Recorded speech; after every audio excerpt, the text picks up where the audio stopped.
Welcome to this new Concepsys document control tip of the month. This month, we compare filing structures of projects versus filing structures of operations. In other words, filing structures of people who design and build compared to filing structures of people who use what has been built.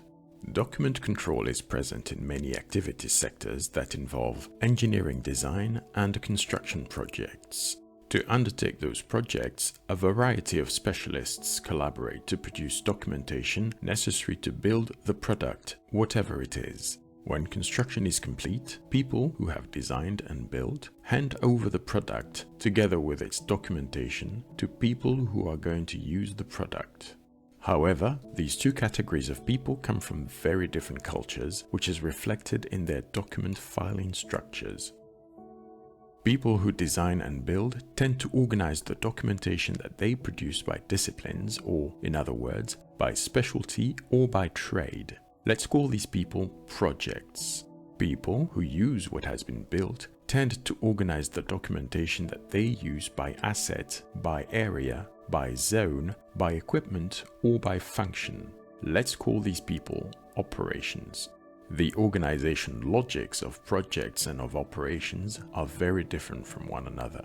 Ultimately, operations are the end user of what has been built. This is why, at the end of a project, documentation to be handed over must be reorganized from a project's filing structure to an operations filing structure so that the end users can receive the documentation in the logic that suits their way of thinking and their way of working.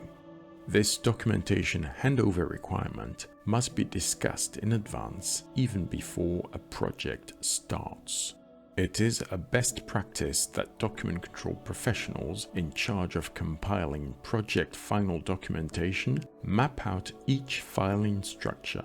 They must identify where each project document will go when it is transferred to an operations filing structure for a smooth and satisfactory handover to end users. If you want to know more about filing structures, read these blog articles or come and attend our Certified Document Controller course. The relevant links are provided in the description below. Do you work in a projects environment or in an operations environment? Let us know in the comments. Is the reorganization of documentation filing from projects to operations part of your practices? Tell us about it in the comments section. We regularly release new content on document control, so don't forget to subscribe to this channel, to like this video, and to hit the notification bell to be notified of any useful new content.